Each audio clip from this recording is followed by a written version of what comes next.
লেখিকা সুপ্রিয়া ঘোষের নন্দিনী। নন্দিনীকে প্রথম যেদিন কলেজে দেখেছিলাম মনে হয়েছিল ও যেন ভুল করে এই মফস্বল শহরের কলেজে চলে এসেছে। ওর বাবা ছিলেন ওদের অঞ্চলের নামকরা ব্যবসায়ী, যার কথা এক ডাকে সবাই মানে।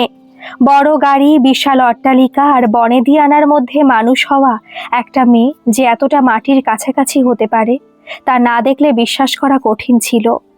নন্দিনী ছিল দেখতে যেমন সুন্দরী, ওর মনটা ছিল তার চেয়েও বেশি স্বচ্ছ। ওর মন যে কত উদার ছিল তার কিছু ঘটনা আপনাদের বলি। দিনটা ছিল মহালয়ার ঠিক পরের দিন।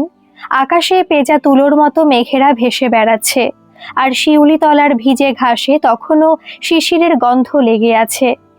আমরা বর্ধমান রাজ কলেজের বারান্দায় দাঁড়িয়ে পরবর্তী ক্লাসের জন্য অপেক্ষা করছিলাম। আমাদের আড্ডার মাঝখানে নন্দিনী হঠাৎ চুপ হয়ে গেল। ও সাধারণত খুব চঞ্চল, কিন্তু সেদিন ওর চোখ দুটো বারান্দার ওপারে কলেজের গেটের দিকে নিবদ্ধ ছিল। আমি জিজ্ঞেস করলাম, কি দেখছিস রে অমন করে? ও কোনো উত্তর দিল না, শুধু চোখের ইশারায় দেখালো গেটের বাইরে একটা বৃদ্ধ লোক বসে আছেন। তার সামনে একটা জরাজীর্ণ ঝুড়িতে কিছু শাকসবজি। রোদে পুড়ে মানুষটার চামড়া তামাটে হয়ে গেছে, চোখের কোণে জমে আছে একরাশ ক্লান্তি। কেউ তার থেকে কিছু কিনছে না, সবাই যে যার মতো পাশ কাটিয়ে চলে যাচ্ছে। নন্দিনী হঠাৎ বলল, চল তো একবার নিচে যাই। আমি কিছুটা অনিচ্ছা সত্ত্বে ওর পিছু পিছু গেলাম। ও সোজা হয়ে দাঁড়ালো সেই বৃদ্ধের সামনে। লোকটা অবাক হয়ে তাকালেন। নন্দিনী ঝুড়ির দিকে তাকিয়ে বলল, দাদু, এই সবগুলো শাক আর আলু দিতে পারবেন? আমার বাড়িতে আজ অনেক অতিথি আসবে, সব লাগবে। লোকটার চোখে যেন প্রাণ ফিরে এলো। তিনি কাঁপা কাঁপা হাতে মাপতে শুরু করলেন। আমি জানি নন্দিনীদের বাড়িতে ওসব শাক হয়তো কেউ ছোবেও না, কারণ ওদের রান্নার সব সময় দামি খাবার থাকে। কিন্তু ও সেদিন ওই বৃদ্ধের সমস্ত জিনিস কিনে নিল। শুধু তাই নয়, ও নিজের ব্যাগ থেকে একটা 500 টাকার নোট বের করে দিল। বৃদ্ধ যখন খুচরো ফেরত দিতে যাচ্ছিলেন, নন্দিনী তার হাতটা ধরে ফেলে বলল, থাক দাদু, সামনে পুজো আসছে তো, একটা নতুন জামা কিনে নেবেন, আমার খুচরো লাগবে না। বৃদ্ধের চোখে জল চিকচিক করে উঠেছিল। সেই আশীর্বাদের হাত যখন নন্দিনীর মাথায় উঠল, ওর মুখে যে তৃপ্তির হাসি দেখেছিলাম তা কোনো দামি সাজগোজ বা অলংকারে ফোটা সম্ভব নয়। কিন্তু নন্দিনীর আসল রূপটা দেখলাম ষষ্ঠীর ঠিক 2 দিন আগে। আমরা তখন কয়েকটা বন্ধু মিলে ঠিক করেছি বিকেলের দিকে একটু কার্জন গেটের মোড়ে আড্ডা দিয়ে বড় নীলবাজারের দিকে ঠাকুর দেখা শুরু করব। নন্দিনী এসেছিল ওর নিজের গাড়ি করে। ও গাড়ি থেকে নামার পরই ওর চোখ চলে গেল রাস্তার ধারে ট্রাফিক সিগন্যালের নিচে বসে থাকা একটা ছোট বাচ্চার দিকে। বাচ্চাটার বয়স হবে বছর 7-8। ধুলোমাখা হাফ প্যান্ট পরে সে একদৃষ্টে তাকিয়েছিল একটা বড় কাপড়ের দোকানের শোরুমের দিকে। শোরুমে একটা ম্যানিকুইনের গায়ে পরানো ছিল টকটকে লাল রঙের একটা পাঞ্জাবি। নন্দিনী আড্ডার মাঝখানে হঠাৎ থেমে গিয়ে বলল, তোরা দাঁড়া, আমি আসছি। ও একাই এগিয়ে গেল সেই শিশুটির কাছে। কোনো ঘৃণা নেই, কোনো ব্যবধান নেই। ওর দামি সিল্কের কুর্তিটা সামলে নিয়ে ও রাস্তার ধুলোতেই বাচ্চাটার সামনে হাঁটু গেড়ে বসে পড়ল। ওর আদুরে গলায় জিজ্ঞেস করলো, কিরে খোকা, তোর জামা হয়েছে পুজোয়? বাচ্চাটা ফ্যাল ফ্যাল করে তাকিয়ে রইল। হয়তো সে ভাবতে পারেনি এমন এক রাজকন্যার মতো দেখতে দিদিমণি তাকে এভাবে আপন করে জিজ্ঞেস করবে। সে মাথা নিচু করে খুব আস্তে করে বলল, না দিদি, মা বলেছে এবার টাকা নেই, বাবা কাজ পায়নি।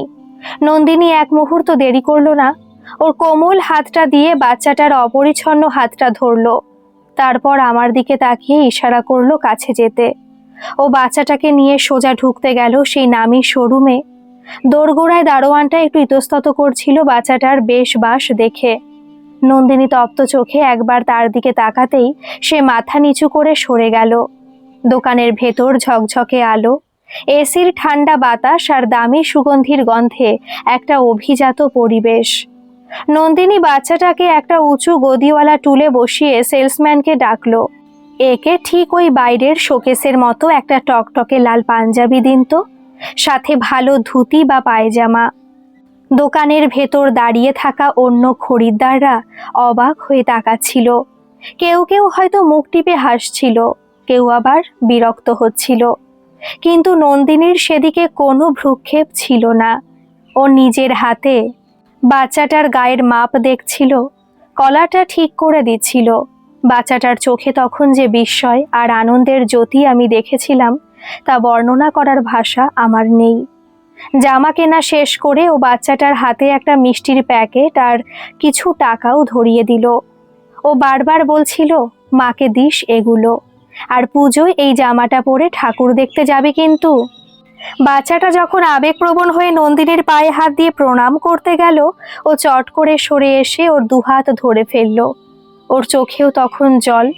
ও ধুলো মাখা বাচ্চাটাকে জড়িয়ে ধরে কপালে একটা চুমু খেয়ে বলল, ভালো থাকিস ছোটু। আমরা যখন ছেলেটাকে বিদায় দিলাম, আকাশটা তখন গোধূলির রঙে রাঙা হয়ে গেছে। আমি জিজ্ঞেস করলাম, নন্দিনী, তুই যে কতজনকে এভাবে সাহায্য করিস তার হিসেব আছে? তোর বাবা কি রাগ করেন না? ও একটা দীর্ঘশ্বাস ফেলে ম্লান হাসল, বলল, জানিস, বাবা সব সময় বলেন ধনসম্পদ তো আসে যায়, কিন্তু এই অভাবী মানুষগুলোর ভালোবাসা আর আশীর্বাদ চিরকাল থেকে যায়। ছোটবেলায় যখন আমার মা মারা গেলেন, তখন আমি বুঝেছিলাম শূন্যতা কি। তাই যখনই কারো চোখে সেই শূন্যতা দেখি, আমার মনে হয় যদি এক মুহূর্তের জন্য হলেও সেই জায়গাটা পূরণ করতে পারি, তবেই আমার জীবনের সার্থকতা। সেদিন বুঝেছিলাম আভিজাত্য শুধু রক্তে বা পোশাকে থাকে না, আভিজাত্য থাকে মানুষের ব্যবহারে।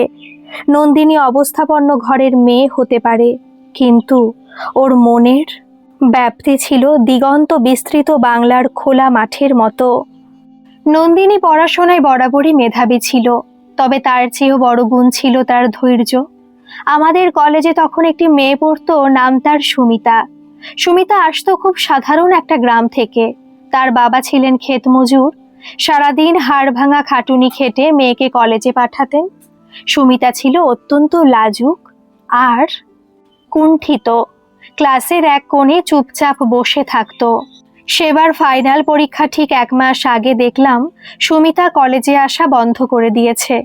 দিন 3 যাওয়ার পর নন্দিনীর খুব দুশ্চিন্তা শুরু হলো। ও আমাকে বলল, জানিস, সুমিতার মতো মেয়ে যে কখনো ক্লাস কামাই করে না, সে টানা 3 দিন আসছে না। নিশ্চয়ই কোনো বিপদ হয়েছে। আমি বললাম, হয়তো শরীর খারাপ বা বাড়ির কোনো কাজ, তুই এত চিন্তা করিস না তো। কিন্তু নন্দিনী মানল না। ও সেদিনই কলেজের অফিস থেকে সুমিতার বাড়ির ঠিকানা জোগাড় করলো। এলাকাটা ছিল শহর থেকে বেশ কিছুটা দূরে, একটা ছোট গ্রামে। রাস্তা বলতে শুধু মাটির সরু পথ। নন্দিনী নিজের গাড়িটা শহরের শেষে রেখে আমাকে নিয়ে একটা রিক্সা করে সে গ্রামে গিয়ে পৌঁছালো। সুমিতাদের বাড়িটা ছিল মাটির দেওয়াল আর ওপরে খড়ের ছাউনি। উঠোনে পা দিতেই আমাদের নাকে এলো একটা ভ্যাপসা গন্ধ। দেখলাম সুমিতা একটা ভাঙা বারান্দায় বসে বাবার মাথায় জলপট্টি দিচ্ছে। ওর বাবা জ্বরে কাঁপছেন, আর সুমিতার চোখে মুখে একরাশ অন্ধকার। আমাদের দেখে সুমিতা প্রায় আকাশ থেকে পড়ল। ও ভাবতে পারেনি ওর মতো এক দরিদ্র সহপাঠিনীর বাড়িতে নন্দিনীর মতো অবস্থাপন্ন বাড়ির মেয়ে এসে হাজির হবে। নন্দিনী কোনো কথা না বাড়িয়ে সোজা সুমিতার বাবার কাছে গিয়ে বসল। নন্দিনী জিজ্ঞেস করলো, ডাক্তার দেখানো হয়েছে সুমিতা? সুমিতা কেঁদে ফেলল, বলল, বাবা 7 দিন ধরে জ্বরে ভুগছে, যা জমানো ছিল সব শেষ। এই এলাকায় সরকারি হাসপাতালটা অনেক দূরে, আর বেসরকারি ডাক্তার দেখানোর সামর্থ্য আমার নেই। তাই ভাবছি এবার পরীক্ষাটা দেওয়া হবে না। ফর্ম ফিল আপের টাকাটাও জোগাড় করতে পারিনি। আমি দেখলাম নন্দিনীর চোয়াল শক্ত হয়ে উঠল। ও ধীর স্থিরে ওর ব্যাগ থেকে মোবাইল বের করে ওর পারিবারিক ডাক্তারকে ফোন করলো। তারপর সুমিতাকে বলল, তুই ব্যাগ গুছিয়ে নে, কাকা আর তোকে এখনই শহরে নিয়ে যাব আমার গাড়িতে। আমাদের বাগান বাড়ির পাশে যে ছোট গেস্ট হাউসটা আছে, সেখানেই কাকার চিকিৎসা হবে। সুমিতা আপত্তি করতে চেয়েছিল, কিন্তু নন্দিনীর সেই দৃঢ় সংকল্পের সামনে ওর সব বাধা খড়কুটোর মতো উড়ে গেল। নন্দিনী নিজের কাঁধে ধরে সুমিতার বাবাকে রিক্সা পর্যন্ত নিয়ে এলো।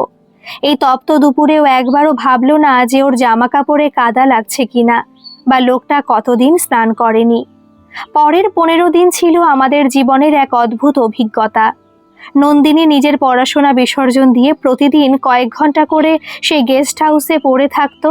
সুমিতার বাবার সব ওষুধ পথ্য আর ডাক্তারের খরচ ও নিজের হাত খরচে টাকা থেকে দিচ্ছিল। এমনকি সুমিতা যাতে পড়াশোনা করতে পারে সেজন্য ও নিজের নোটসগুলো ওকে দিয়ে দিয়েছিল। একদিন রাতে আমি গিয়েছিলাম ওদের দেখতে। দেখলাম নন্দিনী একটা ছোট স্টোভের সামনে বসে সুমিতার বাবার জন্য সাবু রান্না করছে। ওর নরম হাতগুলোয় আগুনের আভা লাগছে। আমি বললাম, নন্দিনী, এসব তো তুই কাউকে দিয়ে করিয়ে নিতে পারতিস, বাড়িতে কত চাকর বাকর আছে তোর। ও মাথা নিচু করে বলল, নিজের হাতে সেবা করার মধ্যে যে শান্তি আছে রে, তা টাকা দিয়ে কেনা যায় না। আর দেখ, সুমিতার যদি একটা বছর নষ্ট হতো তবে ওর বাবার সারা জীবনে লড়াইটা বৃথা যেত। আমি শুধু চাইছি ও যেন মাথা উঁচু করে পরীক্ষাটা দিতে পারে। পরীক্ষা ফর্ম ফিল আপের শেষ দিনে নন্দিনী নিজেই সুমিতার কলেজে যাওয়ার সব ব্যবস্থা করে দিল। পরীক্ষার দিনগুলোতে ও নিয়ম করে নিজের গাড়িতে সুমিতাকে বাড়ি থেকে তুলে নিয়ে আসতো আর পৌঁছে দিত। ফলাফল বেরোনোর দিন দেখা গেল সুমিতা আমাদের কলেজের মধ্যে অন্যতম সর্বোচ্চ নম্বর পেয়েছে। সুমিতা যখন রেজাল্ট হাতে নিয়ে নন্দিনীকে জড়িয়ে ধরে অঝরে কাঁদছিল, তখন কলেজের অনেক ছেলেই অবাক হয়ে তাকিয়েছিল। সুমিতা ফুপিয়ে ফুপিয়ে বলছিল, তুই না থাকলে আজ আমি হয়তো কোনো কারখানায় কাজ করতাম নন্দিনী। নন্দিনী ওর চোখের জল মুছিয়ে দিয়ে খুব শান্ত গলায় বলেছিল, শিক্ষাটা তোর পাওনা ছিল রে সুমিতা, আমি তো শুধু একটা মাধ্যম ছিলাম। তুই বড় হয়ে একদিন আমার মতোই অন্য কারো হাত ধরিস, তাহলেই আমার ঋণ শোধ হবে। সেই বিকেলে আমরা যখন বসে সূর্যাস্ত দেখছিলাম, আমি বুঝতে পারছিলাম নন্দিনী সাধারণ কোনো মেয়ে নয়। ও হচ্ছে সেই প্রদীপের মতো যে নিজে পুড়ে অন্যকে আলো দেয়। ওর প্রাচুর্য ওর মনে কোনো দেওয়াল তোলেনি, বরং ও সেই প্রাচুর্যকে ব্যবহার করেছিল অন্য মানুষের অন্ধকার কাটানোর হাতিয়ার হিসাবে। নন্দিনী সেদিন আমার চোখে এক দেবীর মতো হয়ে উঠেছিল। নন্দিনীর উদারতার এই স্মৃতিচারণা করতে বসলে মনে হয় ওর দয়ার সাগরটা কোনো নির্দিষ্ট গণ্ডিতে সীমাবদ্ধ ছিল না। আমাদের এখানে যখন বর্ষা নামে তখন চারিদিকে দৃশ্যপট আমূল বদলে যায়। রুক্ষ মাটি ভিজে এক অদ্ভুত সোদা গন্ধে বাতাস ভারী হয়ে ওঠে। কিন্তু সেই বৃষ্টির রূপ যতটা সুন্দর তার চেয়েও অনেক বেশি ভয়ঙ্কর হয়ে ওঠে তাদের জন্য, যাদের মাথার ওপর পাকা ছাদ নেই। আমাদের কলেজ জীবনের দ্বিতীয় বর্ষের সেই শ্রাবণ মাসটার কথা আমার সারা জীবন মনে থাকবে। সেদিন সকাল থেকেই আকাশ ভেঙে বৃষ্টি নামছিল। মুষলধারে বৃষ্টিতে বর্ধমান শহরের রাস্তাঘাট জলমগ্ন। আমাদের কলেজের ক্লাস শেষ হতে না হতেই আকাশ আরও কালো হয়ে এলো।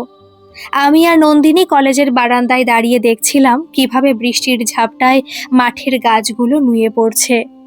নন্দিনী হঠাৎ খুব অস্থির হয়ে উঠল। ওর চোখে মুখে এক অদ্ভুত আকুলতা।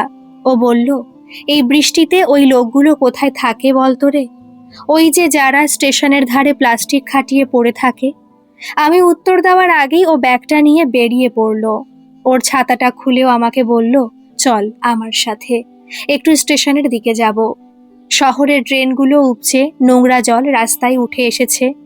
আমরা যখন বর্ধমান স্টেশনের কাছাকাছি পৌঁছালাম দেখলাম চারিদিক জনশূন্য। শুধু স্টেশনের বাইরে এক ফালি জায়গায় জুবুথুবু হয়ে বসে আছে কিছু মানুষ।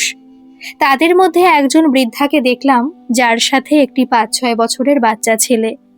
তাদের ওপর টাঙানো প্লাস্টিকটা ঝড়ে ছিঁড়ে গেছে। বৃদ্ধা নিজের ভেজা আঁচল দিয়ে বাচ্চাটাকে ঢাকার চেষ্টা করছেন, কিন্তু দুজনেই থরথর করে কাঁপছেন।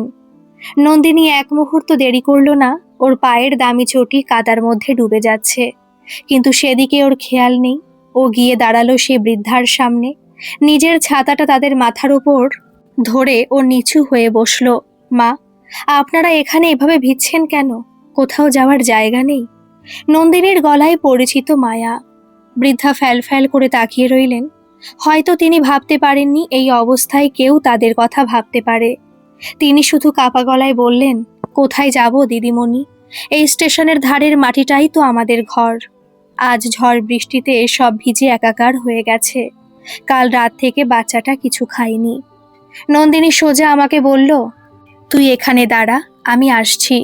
ও দৌড়ে গিয়ে পাশের একটা দোকান থেকে কয়েকটা বড় পলিথিন শিট আর কিছু শুকনো খাবার কিনে আনলো। তারপর নিজের হাতে সেই নোংরা কাদামাখা জায়গায় দাঁড়িয়ে আমাদের সাহায্যে প্লাস্টিকটা আবার শক্ত করে বাঁধলো। কিন্তু ওর মন তাতেও শান্ত হলো না। বাচ্চাটার গায়ের জ্বর পরীক্ষা করেও দেখলো সে জ্বরে পুড়ছে। ও আমাকে বলল, এভাবে এরা এখানে থাকলে মরে যাবে। আমাদের বাড়ির পেছনে যে পুরনো গুদাম ঘরটা আছে ওটা এখন ফাঁকা। বাবা ওটা পরিষ্কার করিয়ে রেখেছেন, আমি এদের সেখানে নিয়ে যাব। আমি অবাক হয়ে বললাম, নন্দিনী, তোর বাড়িতে ওনাদের নিয়ে যাবি? কাকু কিছু বলবেন না? নন্দিনী দৃঢ়ভাবে বলল, বাবা যদি আজ এখানে থাকতেন তিনিও এটাই করতেন। মানুষের সেবা করার জন্য কোনো অনুমতির দরকার হয় না রে। ও নিজেই সেই বৃদ্ধা আর বাচ্চাটাকে ধরে ধরে ওর গাড়িতে তুলল। গাড়ির দামি লেদারের সিটগুলো কাদায় আর জলে মাখামাখি হয়ে গেল, কিন্তু নন্দিনীর মুখে ছিল এক স্বর্গীয় প্রশান্তি। ও যখন নিজের হাতে ওই বাচ্চাটাকে গাড়ির ভেতর তোয়ালে দিয়ে মুছিয়ে দিচ্ছিল, তখন আমার মনে হচ্ছিল আভিজাত্য আসলে পোশাকে নয়, থাকে আচরণে। নন্দিনীদের বাড়িতে পৌঁছানোর পর শুরু হলো আসল যজ্ঞ। ও নিজের বাড়ির কাজের লোকেদের দিয়ে সেই গুদাম ঘরটা আবারও ভালো করে পরিষ্কার করালো। মেঝের ওপর পুরু করে মাদুর আর লেপ তোষক পেতে দিল। আলমারি থেকে পুরনো কিছু গরম কাপড় বের করে দিল সেই বৃদ্ধাকে। সবচেয়ে বড় বিষয় ছিল ওই বাচ্চাটার চিকিৎসা। ও সারা রাত নিজে জেগে থেকে বাচ্চাটাকে ওষুধ খাওয়ানো আর বৃদ্ধার দেখভাল করা সবটাই করলো একা হাতে। ওর বাড়ির লোকরা প্রথমে একটু অবাক হলেও নন্দিনীর চোখের সেই সংকল্প দেখে কেউ বাধা দেওয়ার সাহস পায়নি। পরের 7 দিন সেই বৃদ্ধা আর বাচ্চাটা ওখানেই ছিল। নন্দিনী প্রতিদিন কলেজের ক্লাস শেষে বাড়ি ফিরে আগে ওই গুদাম ঘরে যেত।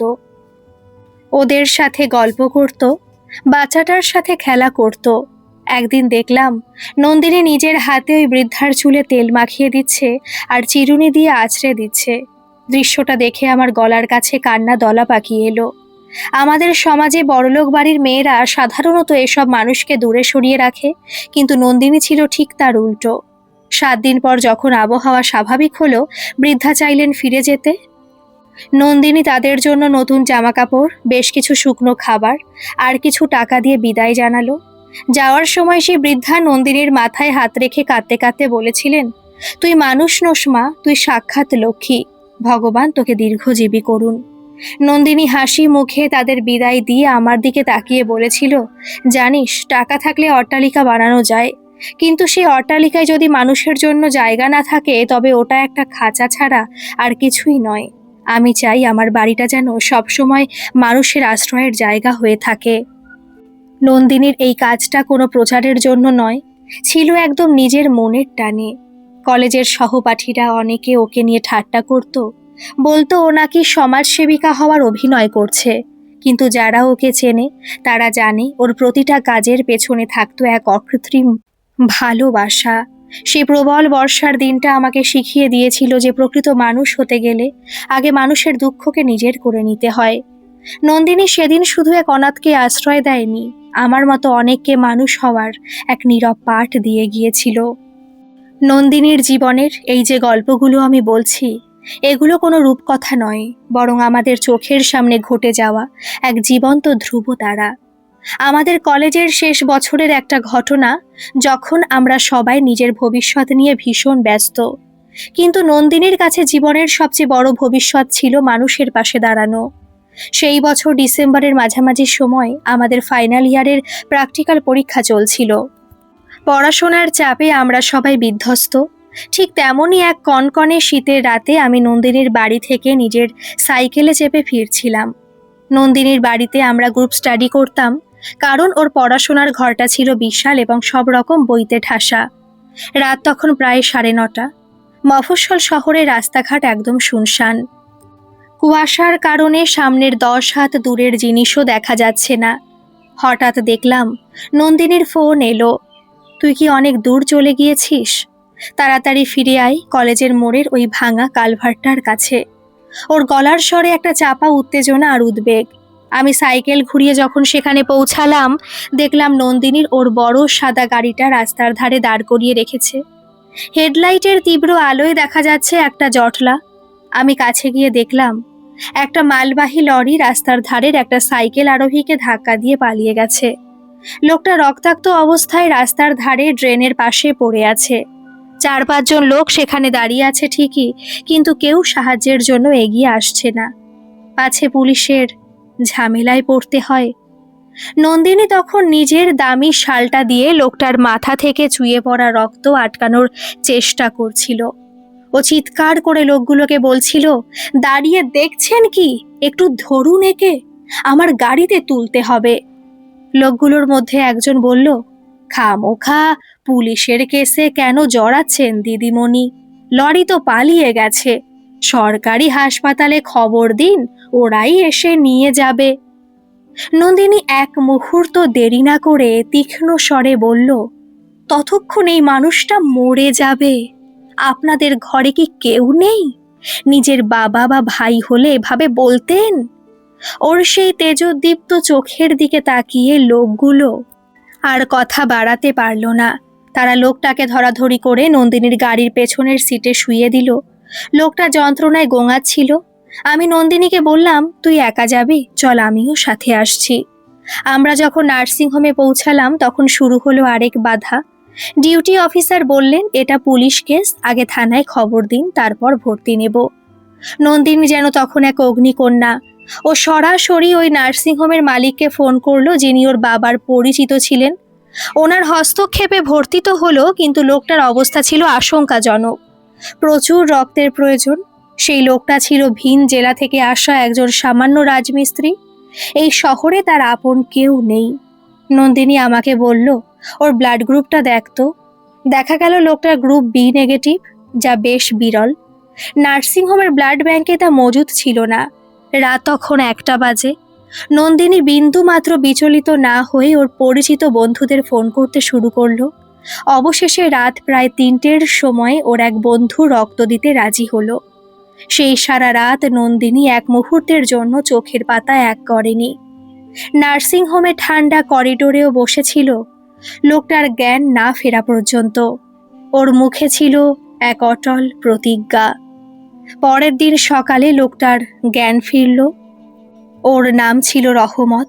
ও যখন জানতে পারলো যে একটা সম্পূর্ণ অপরিচিত মেয়ে ওকে জমের দুয়ার থেকে ফিরিয়ে এনেছে, ও অঝরে কাঁদতে লাগলো। রহমত ধরা গলায় বলেছিল, আমার বাড়িতে 3টে ছোট ছোট মেয়ে আছে মা, আমি না থাকলে ওরা না খেয়ে মরে যেত। আপনি শুধু আমাকে নয়, আমার গোটা পরিবারকে বাঁচালেন।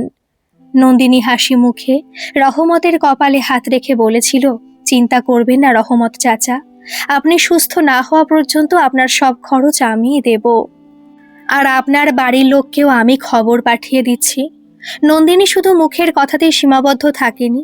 রহমত যতদিন হাসপাতালে ছিল ও নিয়ম করে নিজের বাড়ি থেকে খাবার পাঠিয়ে দিত। এমনকি ও রহমতের মেয়েদের জন্য নতুন বই আর জামা কাপড়ও পাঠিয়েছিল। রহমত সুস্থ হয়ে বাড়ি যাওয়ার সময় নন্দিনীর হাতে একটা মাটির কলসি ভর্তি গুড় দিয়ে গিয়েছিল।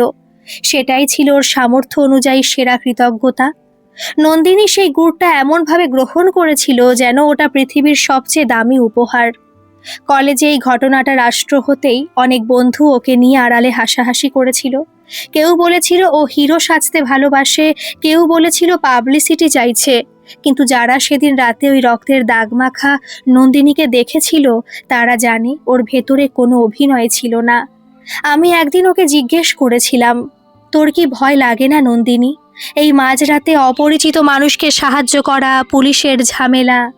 ও খুব শান্ত গলায় উত্তর দিয়েছিল, জানিস, ভয়টা মনের ভেতরে থাকে, কিন্তু যখন দেখি একটা মানুষের প্রাণ বাঁচাতে পারছি, তখন ভয়টা সাহসে বদলে যায়। আমার বাবা শিখিয়েছেন, সম্পদ মানুষকে নিরাপত্তা দিতে পারে, কিন্তু শান্তি পায় কেবল সেবার মধ্যে দিয়ে। আমার এই দামি পোশাক বা বড় বাড়ির কোনো মূল্য থাকবে না যদি না আমি বিপদে মানুষের পাশে দাঁড়াতে পারি।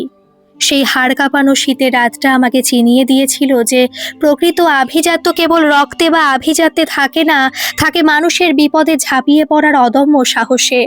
নন্দিনী ছিল সেই সাহসের এক মূর্ত প্রতীক। ওরে নিঃস্বার্থ পরোপকার আমাদের ছোটবেলার বন্ধুদের মনে এক স্থায়ী ছাপ ফেলে দিয়েছিল, যা আজও আমার স্মৃতিতে অমলিন হয়ে আছে। নন্দিনীর জীবনের গল্পগুলো যখন আজ ডায়েরির পাতায় সাজাতে বসি, তখন মনে হয় ও যেন কোনো মানুষ ছিল না, সেখানে কিছু মানুষ বালতি করে জল দিয়ে আগুন নেভানোর চেষ্টা করছে। নন্দিনীও কোনো কিছুর পরোয়া না করে বালতি বালতি জল বয়ে নিয়ে যাচ্ছিল। কিন্তু হঠাৎ এক মহিলা আর্তনাদ করে উঠলেন, ওগো, আমার নাতনিটা ভেতরে রয়ে গেছে, কেউ ওকে বাঁচাও। আগুন তখন একটা ছোট ঘরের প্রবেশপথ গ্রাস করে নিয়েছে।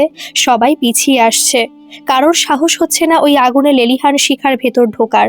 কিন্তু আমরা কিছু বুঝে ওঠার আগেই দেখলাম নন্দিনী নিজের দামি ওড়নাটা জলে ভিজিয়ে মুখে জড়িয়ে নিল। আমি চিৎকার করে উঠলাম, নন্দিনী, যাস না, ওটা এখনই ভেঙে পড়বে।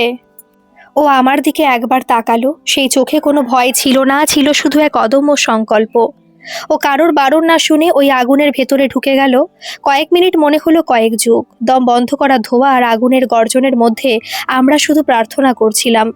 হঠাৎ দেখলাম কালো ধোঁয়ার বুক চিরে নন্দিনী বেরিয়ে আসছে। ওর কোলে 4 বছরের একটা ছোট্ট মেয়ে। ও বাইরে আসা মাত্রই সেই কাঁচা ঘরের চালাটা হুড়মুড় করে ভেঙে পড়ল। নন্দিনী নিজে কিছুটা ঝলসে গিয়েছিল।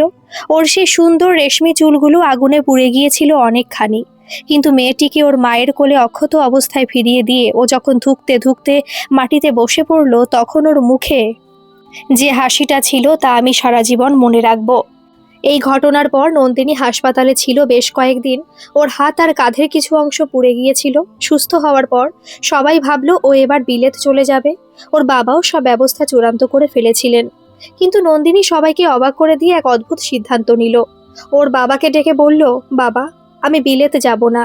বিলেতের পড়াশোনা আমাকে হয়তো একটা দামি চাকরি দেবে, কিন্তু এখানকার ওই পোড়া বস্তির বাচ্চাগুলোর চোখের জল মুছতে পারবে না। ওর বাবা অবাক হয়ে বললেন, তাহলে তুই কি করতে চাস মা? নন্দিনী বলল, তুমি আমার বিলেতে যাওয়ার জন্য যে টাকাটা জমিয়ে রেখেছিলে, সেই টাকা দিয়ে আমি ওই বস্তির শিশুদের জন্য একটা স্কুল আর একটা অবৈতনিক চিকিৎসা কেন্দ্র বানাতে চাই। আমি চাই না কোনো শিশু আর ওই রকম নিরাপত্তাহীনতায় ভুগুক। প্রথমে ওর বাবা রাজি হননি। আত্মীয় স্বজনরা অনেক কথা শুনিয়েছিল, কিন্তু নন্দিনী ছিল অটল। ও বুঝিয়েছিল যে প্রাচুর্যের অর্থ শুধু ভোগ নয়, প্রাচুর্যের প্রকৃত অর্থ হলো বিতরণের ক্ষমতা। আজ প্রায় 12-13 বছর পার হয়ে গেছে। নন্দিনী আজ বিলেতের কোনো নামী কোম্পানিতে চাকরি করছে না ঠিকই, কিন্তু আমাদের সেই মফস্বল শহরে আজ মাথা তুলে দাঁড়িয়ে আছে নন্দিনী সেবা সদন। সেই বস্তির শিশুরা আজ সেখানে পড়াশোনা করে, তাদের মায়েরা সেখানে হাতের কাজ শেখে। নন্দিনী আর সেই স্কুলের দিদিমণি, সেই অসুস্থদের সেবিকা। কলেজের সেই আভিজাত্যে ঘেরা মেয়েটা আজ সাধারণ সুতির শাড়ি পরে, কপালে একটা ছোট্ট লাল টিপ লাগিয়ে যখন সাইকেলে করে নিজের স্কুলের দিকে যায়, তখন রাস্তার ধারের মানুষগুলো আজও শ্রদ্ধায় মাথা নত করে। ও নিজের বিলাসিতা ত্যাগ করেছে উজ্জ্বল কেরিয়ার, শুধু কয়েকটা মানুষের মুখে হাসি ফোটানোর জন্য। আমি একবার ওকে জিজ্ঞেস করেছিলাম, তোর কি কখনো মনে হয় না যে তুই অনেক কিছু হারিয়েছিস? ও দূর দিগন্তের খোলা মাঠের দিকে তাকিয়ে শান্ত গলায় বলেছিল, হারিয়েছি মানে? জানিস, ওই বাচ্চাগুলো যখন আমাকে মা বলে ডাকে, তখন মনে হয় আমি সারা পৃথিবীর চেয়েও বেশি ধনী। এই যে শান্তি, এটা কি কোনো দামি ডিগ্রি বা লন্ডনের কোনো অফিস আমাকে দিতে পারতো? আমি নির্বাক হয়ে ওর দিকে তাকিয়েছিলাম। এই বাংলার রুক্ষ মাটিতেও যে এমন এক সোনার খনি লুকিয়ে থাকতে পারে, তা নন্দিনীকে না দেখলে জানতাম না। ও আমাদের শিখিয়ে দিয়ে গেছে যে মানুষের সেবা করাই হলো শ্রেষ্ঠ ধর্ম। ও কোনো বড় রাজনৈতিক নেতা নয়, ও কোনো প্রচারমুখী সমাজকর্মী নয়। ও শুধু আমাদের এক সাধারণ বান্ধবী, যার ছিল এক অসাধারণ রূপলী হৃদয়। আমাদের গল্পগুলো হয়তো একদিন হারিয়ে যাবে কালের গর্ভে, কিন্তু নন্দিনীর কাজের ছোঁয়া থেকে যাবে ওই মানুষগুলোর অন্তরে। ও আমাদের কাছে স্রেফ একটা নাম নয়, ও এক আদর্শ, যা আজও আমাদের প্রতিটা পদক্ষেপে পথ দেখায়। বন্ধুরা, এটা হয়তো নিছকই একটা গল্প, কিন্তু গল্পটা যদি সত্যি বাস্তবে হতো, কত ভালোই না হতো। অবশ্য এটাও ঠিক, অনেক অনেক জায়গায় বাস্তবেও কিন্তু নন্দিনীর মতো মানুষ আছে, যারা নিঃস্বার্থে কাজ করে যাচ্ছে মানুষের জন্য। আরও গড়ে উঠুক এমন নন্দিনী, এটাই কাম্য। আজকের এই গল্পটি আপনাদের কেমন লাগলো অবশ্যই কমেন্ট করে জানাবেন, আর ভালো লাগলে একটা সাবস্ক্রাইব করে আমার পাশে থাকবেন। ধন্যবাদ।